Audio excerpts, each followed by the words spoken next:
একটা ছোট শহরের রাস্তার পাশে একটা পুরনো দোকানের সামনে বসেছিল এক ছোট্ট ছেলে। তার গায়ে ছিল ছেঁড়া জামা, চুলগুলো এলোমেলো, চোখে ছিল গভীর উদাস ভাব। লোকজন আসছে যাচ্ছে, কেউ তার দিকে তাকায়, কেউ আবার একদমই খেয়াল করে না। ছেলেটার নাম ছিল রাহুল। তার বাবা নেই, মা অসুস্থ। সে মাঝে মাঝে দোকানের পাশে বসে থাকত, কেউ যদি একটু কাজ দেয় এই আশায়।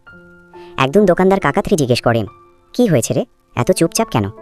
রাহুল নিচু গলায় বলল, আমি পড়তে চাই কাকা, কিন্তু বই কেনার টাকা নেই। দোকানদার কাকা একটু চুপ করে রইলেন। তারপর দোকানের ভেতর থেকে একটা পুরনো ব্যাগ আর কিছু বই এনে দিলেন। বললেন, ছেঁড়া জামা দেখে মানুষকে বিচার করা যায় না, মনটা পরিষ্কার থাকলেই মানুষ বড় হয়। রাহুলের চোখে জল চলে এলো, কিন্তু সেই জল ছিল আনন্দের। সে সেদিন প্রতিজ্ঞা করল, একদিন সে বড় হবে, মাকে ভালো করবে আর অন্য অসহায়দের সাহায্য করবে। বছর কেটে গেল, রাহুল বড় হয়ে একজন শিক্ষক হলো। একদিন সে সেই একই দোকানের সামনে দাঁড়িয়ে হাসি মুখে বলল, কাকা, আপনি না থাকলে আজ আমি এখানে আসতে পারতাম না।